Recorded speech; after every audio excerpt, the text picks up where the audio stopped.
नमस्कार दोस्तों, आप लोगों को स्वागत है मेरा YouTube channel facts about India में। दोस्तों, मैं इस चैनल के ज़रिए आप लोगों को भारत की डिफेंस, इकोनॉमी, फॉरेन पॉलिसी और इंटरनल अफेयर्स संबंधित लेटेस्ट न्यूज़ की जानकारी देता हूँ।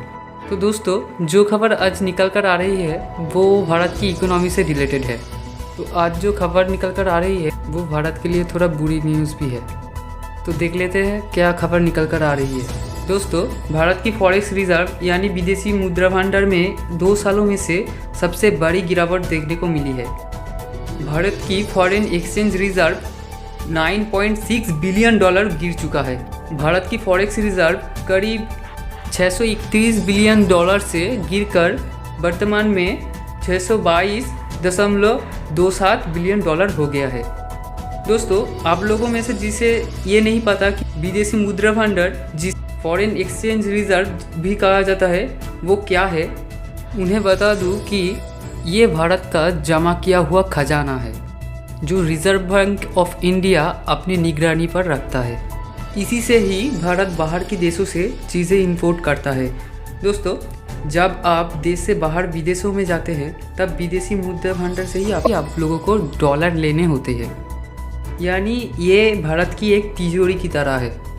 अब दोस्तों, समझते हैं विदेशी मुद्रा भंडार में इतनी बड़ी गिरावट क्यों देखने को मिली। दोस्तों, जो गिरावट देखने को मिली है ये इतना बड़ा रकम है कि अगर इसके साथ 6 बिलियन डॉलर और ऐड किया जाए तो पाकिस्तान का पूरा फॉरेक्स रिजर्व का बराबर हो जाएगा। दोस्तों, फॉरेक्स रिजर्व को कंट्रोल करने का दायित्व आरबीआई की होती है। दोस्तों, भारत की फॉरेक्स रिजर्व की गिनने की बहुत सी कारण हैं। उनमें से पहला सबसे बड़ा कारण है क्रूड ऑयल का महंगा होना। दोस्तों, मैं पहले से ही आपको कहता आ रहा हूँ कि क्रूड ऑयल की महंगा होने से भारत की इकोनॉमी पर ये बहुत बड़ा असर पड़ेगा। क्रूड ऑयल का प्राइस जहाँ पर 50 से 60 डॉलर पर बैरल हुआ करता था, यूक्रेन रशिया युद्ध के कारण वो बढ़कर वर्तमान में 140 डॉलर पर बैरल हो गया है, यानी दोस्तों करीब 3 गुना ज़्यादा। और मैंने पहले ही आप लोगों से बोला है कि भारत विदेशी मुद्रा भंडार से ही इंपोर्ट का खर्चा उठाता है। इसके अलावा हमारा देश रशिया से बड़ी मात्रा में फर्टिलाइज़र इंपोर्ट करता है, तो फर्टिलाइज़र की कीमत बढ़ने से फॉरेक्स रिजर्व में उसका असर पड़ रहा है। दोस्तों, दूसरा सबसे बड़ा कारण है डॉलर के मुकाबले इंडियन करेंसी रूपी का वैल्यू कम होना। दोस्तों, आरबीआई का मूल काम में से एक और बड़ा काम है फॉरेक्स स्वैप करना। अब ये फॉरेक्स स्वैप क्या होता है मैं बताता हूँ। जब डॉलर के मुकाबले रूपी डिवैल्यूएटेड होता है यानी गिर जाता है, तब आरबीआई उसका संतुलन बनाए रखने में फॉरेक्स रिजर्व से डॉलर मार्केट में छोड़ता है, जिससे रूपी का वैल्यू बढ़ जाता है। दोस्तों, इसे ही फॉरेक्स स्वैप कहा जाता है। अब दोस्तों, सवाल ये है डॉलर के मुकाबले रूपी गिरता क्यों है।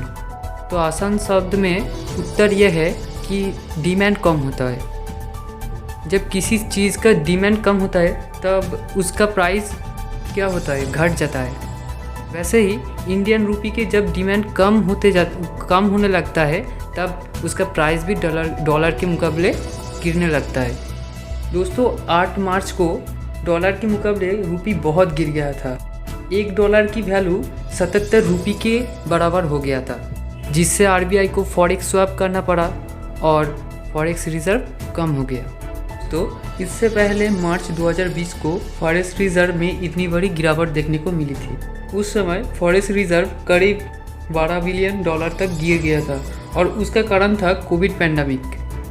दरअसल दोस्तों, उस समय कोविड-19 की आने की वजह से ढेर सारी फॉरेन पोर्टफोलियो इन्वेस्टर यानी जो भारत की शेयर मार्केट में इन्वेस्ट करते हैं वो अपने पैसा भारत की शेयर मार्केट से निकलने लग गए थे। और दोस्तों, ये फॉरेन पोर्टफोलियो इन्वेस्टर्स भारत की शेयर मार्केट में कई हज़ारों करोड़ रुपया निवेश करते हैं, जिससे उस समय हमारा फॉरेक्स रिजर्व बहुत ज़्यादा फॉल हो गया था, करीब 12 बिलियन डॉलर। और दोस्तों, आप लोगों को एक और जानकारी देता हूँ कि हमारा फॉरेक्स रिजर्व में सबसे ज़्यादा बढ़ोतरी कब देखने को मिला था। तो दोस्तों, 2021 की सितंबर महीने में हमारे फॉरेक्स रिजर्व में सबसे ज़्यादा उछाल देखने को मिला था। तब करीब अरब डॉलर तक हमारा फॉरेक्स रिजर्व पहुंच गया था। तब से लगातार गिरते गिरते आज हमारा फॉरेक्स रिजर्व 622 बिलियन डॉलर पर आ गया है। दोस्तों आगे चलकर फॉरेक्स रिजर्व में और भी गिरावट देखी जा सकती है, क्योंकि दोस्तों हमारा जो देश की डोमेस्टिक रिक्वायरमेंट्स है उसका 80% बाहर के देशों से इंपोर्ट करना होता है। उसमें से क्रूड ऑयल और फर्टिलाइज़र बड़े मात्रा में इंपोर्ट किया जाता है। दोस्तों ये युद्ध जितना लंबा खींचेगा उतना ही तेल का कीमत और फर्टिलाइज़र और ढेर सारा चीज़ों का कीमत बढ़ती जाएगी। फिलहाल दोस्तों वीडियो यहीं तक। आशा करता हूँ वीडियो में मैं आप लोगों को सब कुछ समझाने में सफल हुआ हूँ। वीडियो पसंद आए तो लाइक कीजिए, दोस्तों के साथ शेयर कीजिए और दोस्तों हमारे चैनल को सब्सक्राइब कीजिए, क्योंकि मैं ऐसा ही इम्पोर्टेंट जानकारी आप लोगों तक लाता रहता हूँ, तो मुझे सपोर्ट कीजिए। फिलहाल वीडियो यहीं तक, मिलते हैं नेक्स्ट वीडियो में। Thank you for watching my video.